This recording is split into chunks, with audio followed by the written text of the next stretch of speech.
Rachel Parker was hustling to work that Tuesday the same way she always did. Power bar half eaten, earbuds pumping lo-fi beats, shoulders knotted so tight she felt them pulsing behind her eyes. Her boss, Jim Walters, had turned making her life miserable into an art form. Some mornings he'd dump an impossible stack of safety compliance reports on her desk with a smirk. Other weeks he'd forget to sign her timesheet, so payroll shorted her. Anyone else would have pieced out months ago, but Rachel was 24, fresh out of Ohio State with an occupational safety degree and exactly zero real experience. Walter's firm was one of the only places in Cleveland that could give her the field hours she needed for a professional license. She kept telling herself to grit it out just a little longer, rack up that magical word experience, then bounce for greener cubicles. Her husband, Evan, a soft-spoken warehouse clerk who brought home more bruises than dollar bills, begged her to quit. "We'll make it work," he swore. Even though his paycheck sometimes didn't cover the gas back to work the next week. But Rachel was stubborn, and shame whispered that a real engineer wouldn't fold this close to the finish line. The city was already in full honk and hustle mode when she ducked into the subway, invisible in the gray river of commuters. Lately she felt just as gray, like one of those background extras in a movie who never gets a speaking line. By the time she pushed open the frosted glass doors of Walters and Company, she'd shoved the dread deep enough to fake a neutral face. Coat off, laptop up, game face on 8:15 a.m., her inbox pinned. An email from Jim, timestamped 11:47 p.m. the night before, flagged urgent. She clicked the attachment and felt her stomach pitch. A monster spreadsheet audit requiring cross-checking 4 years of OSHA logs. Due by end of day. Her teammates popped by to invite her to the morning coffee run. She waved them off, eyes already burning from the screen. Hours bled into each other. No lunch, just a paper cup of water and the taste of panic. By 3:30, her vision was ghosting little white dots. She finally pushed back, massaged her temples, and made a decision. No way this beast was wrapping up today. She smoothed her thrift store blazer and marched to Jim's corner office. He lounged behind a desk that looked too flimsy for his ego, feet kicked up, cufflinks glinting under fluorescent lights. Rachel, voice quivering, explained the math. Not humanly possible. Jim's cheeks flushed crimson. "You're not clocking out until it's done, period."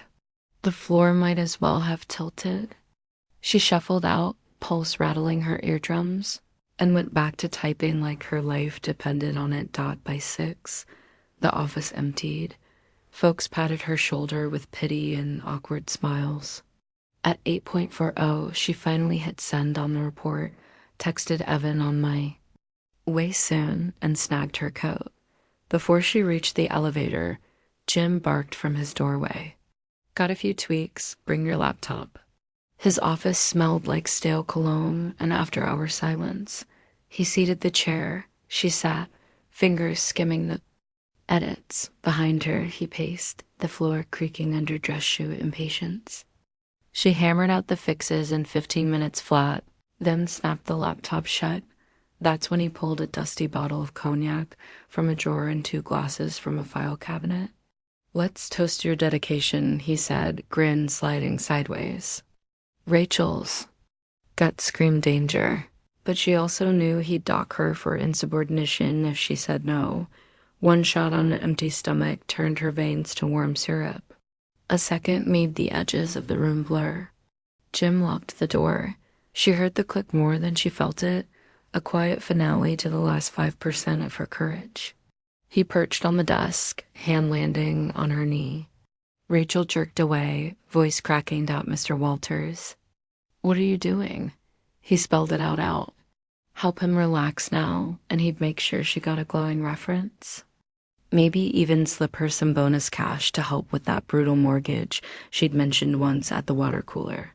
Her head buzzed. The room swayed. The word no floated up, but never made it past her lips. She hated that she hesitated. Hated that. Desperation even considered the offer. In the end, liquor and exhaustion shoved her across the line she'd sworn she'd never cross. 5 nauseating minutes later, it was over. Jim wiped his mouth, tossed her laptop bag toward the door, and ordered her out. She stumbled down Euclid Avenue, January wind slapping her cheeks hotter than any slap could. Over and over she mouthed, "What have I done?" The word cheat it felt like road salt grinding her gums. The walk home evaporated in a blur. Evan opened the apartment door and nearly dropped the grocery bag in his arms. Mascara streaks, blouse half ducked, breath onion sharp with cognac. Rachel looked less like a wife and more like a hit-and-run victim. He got her into the shower, brewed tea. When she finally whispered the story, the mug shook in his hands. He paced the linoleum, silent, because anything he said felt wrong. Part of him wanted to punch walls. Another part wondered if more overtime from him would have kept her far from that office at all. Neither of them slept. At dawn, Rachel decided she'd quit first thing, license hours be damned. She showed up, resignation in hand, but the vibe was off. Coworkers avoided her eyes, whispered behind cubicle walls. One finally hissed the rumor. Jim claimed Rachel had shown up drunk, made a move on him, forced him to defend his professionalism. Her skull rang. She burst into his office, slammed her letter on the desk. He smirked, flicked a termination form across to her, fired for gross misconduct. By lunch. The HR system had already logged it. She lugged a half-empty box of dust trinkets home, fingers shaking so hard her key wouldn't find the lock.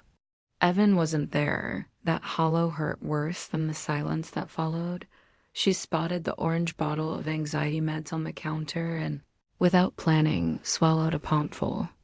Her last coherent thought was that the apartment smelled like Evan's detergent, and maybe she could pretend he was hugging her after all. Evan came back with takeout tacos, found her on the floor, and the world tunneled into sirens and paperwork. Lights, charcoal slurry, beeping machines. A doctor finally told him she'd live. Relief collided with fury in his gut. The next day, he visited Jim Walters. Nobody knows exactly what was said. Accounts vary between a civil threat of lawsuit and a borderline felony shove.